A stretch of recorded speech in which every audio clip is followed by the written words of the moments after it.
morning here on the AM Show. We've got to talk some sports. We'll do UEFA Champions League matches that were played yesterday, and also the WAFU tournament is ongoing. It has entered the group stage, and today Ghana will be involved in a group stage game with Guinea later today, and also before that game we'll have Mali. They will come up against Guinea. We'll take a look at that, as well as look at some other stories, and we'll do some Olympic Games stories as well, and do a build-up to that big bout that's happening this very weekend, the Canelo Alvarez and also Golovkin bout. But we have to start here on the local scene. And the WAFU tournament is ongoing at Cape Coast Stadium, and also the group stage is happening starting today. Ghana, we are in Group A with Mali and Nigeria. So the first game today is going to be between Mali and Nigeria. Then later we'll have Ghana come up against Guinea. So Ghana-Guinea is happening at 6 p.m. in Cape Coast, and before that we'll have the game involving Mali-Nigeria. That will happen at exactly 3 p.m. Definitely will bring you more of that in our subsequent sports bulletins. But yesterday I told you about how the Black Starlets, were continuing preparations ahead of their FIFA Under-17 World Cup, which will be staged in India. Well, they finished the first phase of their preparations here in Ghana, and the second phase is going to happen in Abu Dhabi. That's somewhere in Dubai. Well, yesterday the team left Accra for Dubai, and as I speak to you, I believe that they've touched down in Dubai. And ahead of their participation at the World Cup, well, the Deputy Sports Minister, that's Pius Hadide, has been speaking to us about their bonuses. If you remember very well, when they finished as runners-up at the African Junior Championship, which was hosted in Gabon, there were issues with their bonuses. Well, the bonus eventually were paid. But going into the World Cup, the Deputy Sports Minister has been outlining how the bonus structure of the team is going to be like. Well, everything has been put in place. We are going to maintain the reviewed bonus structure that the ministry announced. When they played in Gabon, we are up to date on payment of their allowances as a government. I do know that we have inherited some debts spanning some over 4 years, some over 5 years. Those we are negotiating a certain payment plan. But as far as we are concerned, for the Black Starlets, with their tournament in Gabon, and they are going to India, everything is in place. We are up to date. We are not behind in the payments. We are up to date, and we shall ensure that it continues like that. So that was Deputy Sports Minister Pius Hadide. Well, the Black Starlets, as I noted, I understand they've arrived in Dubai. Well, the other team, that's the Black Princesses, are also up for their qualifiers, which is starting this very Friday in Algeria. So they come up against Algeria in a FIFA Under-20 World Cup qualifier. That's the women's edition, which will be played in France. That's God willing next year. And the team have arrived there. They held their first training session yesterday. They are expected to train today. The game is happening on Friday. So from the locals, we have to do the UEFA Champions League, and defending champions Real Madrid, started their title defense on a high as they defeated Apol Nicosia by 3-0 at the Bernabeu. Yesterday, Cristiano Ronaldo scored a brace. We've got highlights of that game for you. Defending champions Real Madrid got their Champions League campaign off to a start at the Santiago Bernabeu, with Los Blancos taking on Apoel. Madrid were expected to have too much for the men from Cyprus, but the first half wasn't a free-flowing one for the Spanish giants, despite Cristiano Ronaldo giving a side the early lead. Madrid had to wait until the second half before they added to their tally after they won a penalty for a handball in the box. Ronaldo doubled his tally from the spot as Madrid took charge. Captain Sergio Ramos then put the icing on a cake with a third goal for Madrid, and from there, the team from the Spanish capital suffocated the Cypriots with a commanding display. Madrid lived up to their tag as pre-game favourites, and while they weren't at their fluent best, they still managed to carve out a 3-0 win. So Real Madrid yesterday defeated Apol Nicosia by 3-0 at the Santiago Bernabeu. Well, at Anfield, the Liverpool, after how many years? Well, some 3 years of missing out in the UEFA Champions League. The last time they played in the UEFA Champions League was in 2014. And yesterday they played their first group game at Anfield to Spanish side Sevilla. That game ended 2-2. And also in for Manchester City, they went away. They were in the Netherlands, played against Feyenoord, and they won by 4-0. So we've got highlights of those two matches for you. First, the Liverpool-Sevilla game, then we'll watch the Manchester City final game. Liverpool returned to the UEFA Champions League, with the Reds looking to get a positive result on home soil when they faced off against Sevilla. Jurgen Klopp would have been keen to erase the memories of a poor display against Manchester City in the league, and a good start was needed in front of the comp. But Sevilla were the ones who flew out the blocks as Wassim Ben Yedder scored the opening goal. They've taken the lead with the main man, Ben Yedder, who is a fox in the box. The Reds, however, showed good mental strength to fight back, and Roberto Firmino levelled things up for the home side. Liverpool weren't done, however, and they soon took the lead through Egyptian star Mohamed Salah, who scored with a deflected strike. But just as the Reds thought they were in control, they suffered another huge setback. Here's Muriel and Correa! 2-2! Things went from bad to worse for Liverpool as they were reduced to 10 men late on, with Joe Gomez getting a second yellow card. After showing good character to bounce back in the contest, the Reds let it slip and had to settle for a share of the spoils at Anfield as it ended 2-2. Manchester City were looking for a bright start to their 7th consecutive Champions League campaign that could serve as a start of a run in the competition that would see them past the last 16 stage for only the second time in those 7 campaigns when they travelled to the Netherlands to take on Feyenoord in Group F. Pep Guardiola's side made their intentions known almost immediately. It's worked short to De Bruyne. Back towards Silva again. The cross is a teaser, and does it cross the line? It does! Manchester City are off to the perfect start. 10 minutes in and the match looked to be heading towards a thumping as the Sky Blues doubled their lead through a fantastic close-range finish by danger man Sergio Aguero. The Club of the People's fans continued to be silenced by Guardiola's Blue Army, a third goal in 25 minutes. But the third goal is turned in, and it's all going one way, and it's all going Manchester City's way. Gabriel Jesus on his European debut. Feyenoord's night went from bad to worse as John Stones grabbed a second of the night and City's fourth when he got to the end of a superb ball into the box by Kevin De Bruyne. A resounding 4-0 win by Manchester City to send ominous signals to their opponents.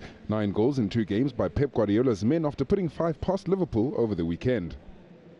Manchester City won by 4-0 away to Feyenoord, and Liverpool drew 2-2 with Sevilla at Anfield. Well, Harry Kane scored twice as Tottenham Hotspur defeated Borussia Dortmund 3-1 at the Wembley Stadium. So finally, at least they are getting some goals and some victories at the Wembley Stadium. And also, Besiktas down FC Porto at the Estádio do Dragão in Portugal. So we've got highlights of those 2 matches for you. Most importantly, watch how Tottenham Hotspur managed to win against Borussia Dortmund at Wembley.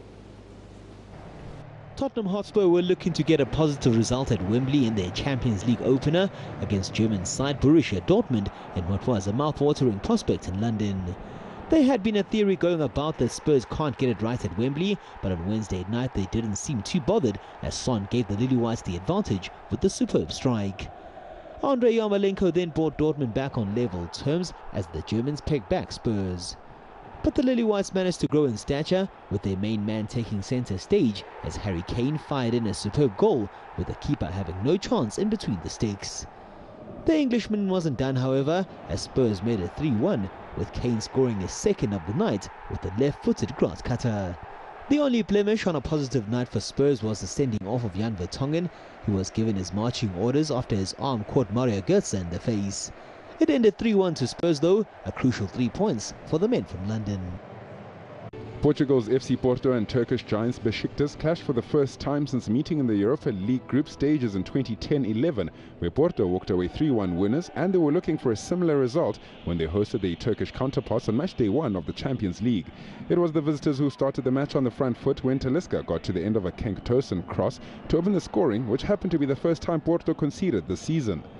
Porto equalized 8 minutes later when the Turks failed to deal with a dangerous cross, which ended up in the back of the net through an own goal by Serbian international Duško Tosi. The Black Eagles reclaimed the lead in the 28th minute in spectacular fashion. It's better than good, it's brilliant. Casillas beaten, and Besiktas are back in front. Besiktas put the result beyond doubt as Ryan Babel finished off a slick 1-2 with Alvaro Negredo to claim an impressive 3-1 win over FC Porto. So lots of matches were played in the UEFA Champions League yesterday. Actually, the group stages got underway on Tuesday, and yesterday, Wednesday, we had the other game. So next week, we'll continue in the Champions League. We've got results of matches that we played yesterday for you. Will be on the screen pretty shortly. But Liverpool drew 2-2 with Sevilla at Anfield, and Maribor Spartak Moscow was 1-1. As well as a final, Manchester City ended 4-0 in favor of Manchester City. We've already shown you highlights of that. And Shakhtar Donetsk defeated Napoli, Italian side Napoli, by 2-1 with FC Porto, as you just saw, Besiktas beating them 3-1 at home. And Leipzig drew 1-1 with Monaco in Germany, as well as Real Madrid defeating Apoel Nicosia by 3-0. And Tottenham Hotspur defeated Borussia Dortmund by 3-1.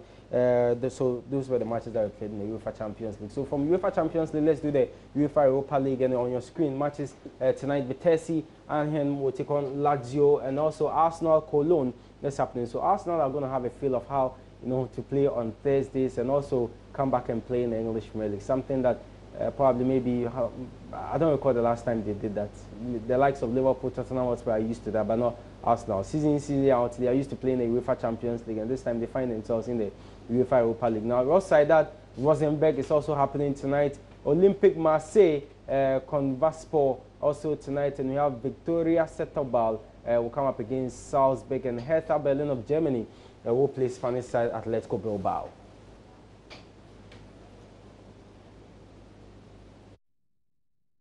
So we still have to do some football, and we go to the English Premier League, where Roy Hodgson, former England manager, has taken over Crystal Palace following the sacking of Frank de Boer. Well, Roy Hodgson says he's so happy to make a return to a club that he played for.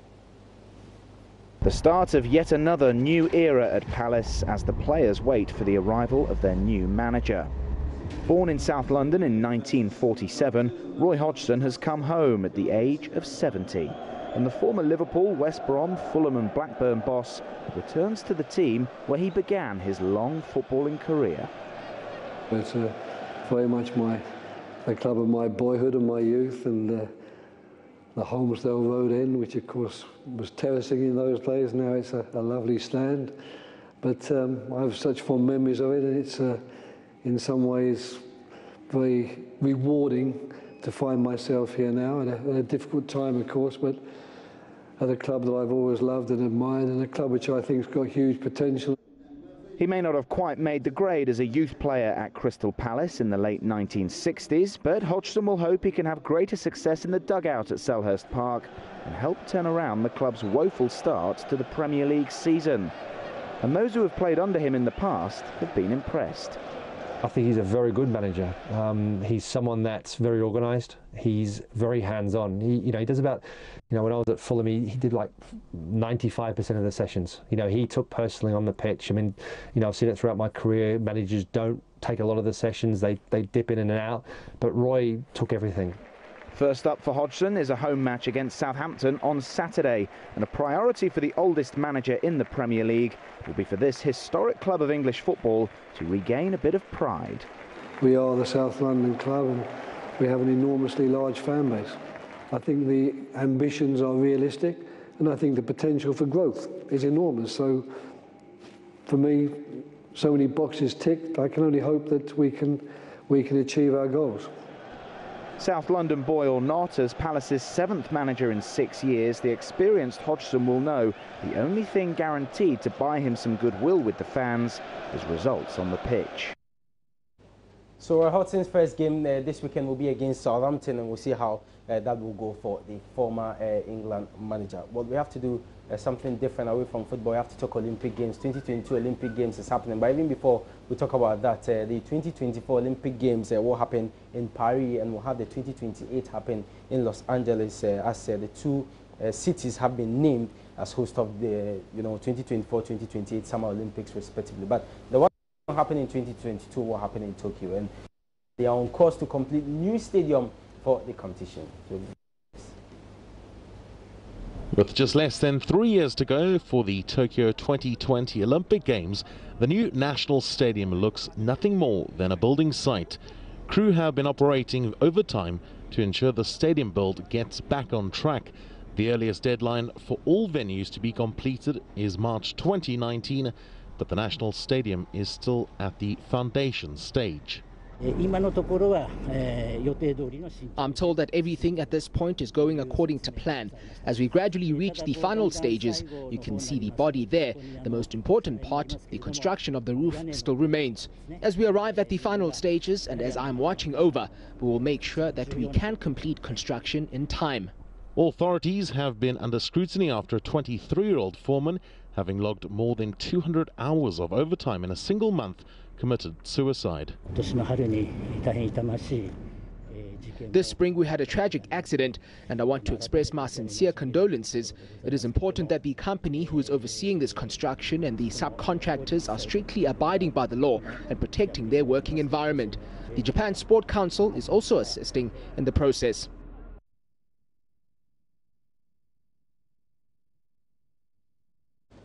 Okay, so that's how we end sports. I'm Benedict Tosi. Thanks so much for your company this morning. We are back tomorrow with more sports news here on this very channel on the AM show. Until then, enjoy the rest of the program. And if you want more sports news, make your way to the My Joy online sports page. Follow us on Twitter. We are Joy Sports GH. On Facebook, it's at Joy Sports.